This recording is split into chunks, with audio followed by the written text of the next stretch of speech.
ఏపీలో మరో political wicket పడింది. కూటమి నేతలపై అనుచిత వ్యాఖ్యలు చేశారంటూ పోసానిని అరెస్ట్ చేశారు. హైదరాబాద్లో అదుపులోకి తీసుకుని ఏపీకి తరలించారు. పోసాని అరెస్ట్తో మరొకసారి ఇప్పుడు వైసీపీ టీడీపీ నేతల మధ్య మాటల యుద్ధం నడుస్తోంది. సినీ నటుడు పోసాని కృష్ణమురళిని ఏపీ పోలీసులు అరెస్ట్ చేశారు. రాయదుర్గలోని ఓ అపార్ట్మెంట్లో ఉంటున్న పోసాని ఇంటికి వెళ్లి నిన్న రాత్రి నోటీసులు ఇచ్చారు. పోసానిని అరెస్టు చేస్తున్నట్లు కుటుంబ సభ్యులకు చెప్పారు. స్థానిక పోలీసులకు సమాచారం ఇచ్చి అదుపులోకి తీసుకున్నారు.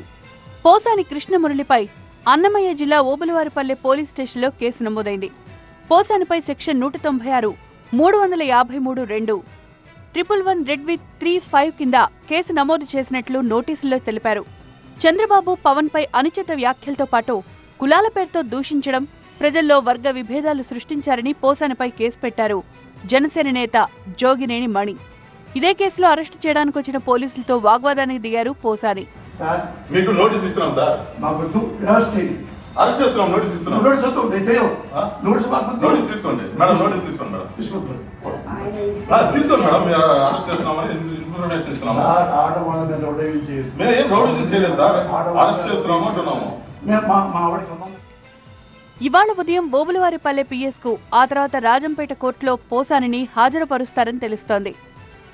వైసీపీ అధికారంలో ఉన్నప్పుడు ఏపీ ఎఫ్టీవీడీసీ చైర్మన్ గా పనిచేసిన పోసాని తీవ్ర విమర్శలు చేశారు.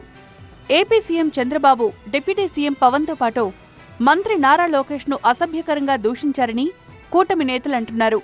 వారి ఫిర్యాదుతో పోసానిపై సిఐడి కేసు నమోదు చేసింది. ఏపీలో పలు పోలీస్ స్టేషన్లలోనూ ఆయనపై కేసులు నమోదయ్యాయి. బాపట్ల, అనంతపురం, పల్నాడు జిల్లా నరసరావుపేట, చిత్తూరు జిల్లా యాదమరి, తిరుపతి జిల్లా పుత్తూరులో పోలీసులకు ఫిర్యాదులొచ్చాయి. దీంతో పోసానిని అరెస్టు చేసి ఏపీకి తరలించారు.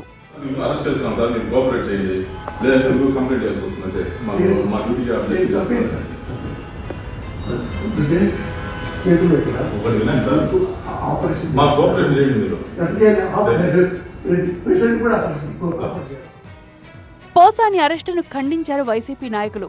కూటమి నాయకులు కావాలనే తమ వారిపై కేసులు పెడుతున్నారని ఆరోపించారు. కక్ష సాధింపు చర్యల్లో భాగంగానే మొన్న వల్లభనేని వంశీ, నేడు పోసానిని అరెస్టు చేశారన్నారు. అయితే అరెస్టుల వెనుక రాజకీయాలేవీ లేవని, చట్టం తన పని తాను చేసుకుపోతుందని కూటమి నేతలంటున్నారు.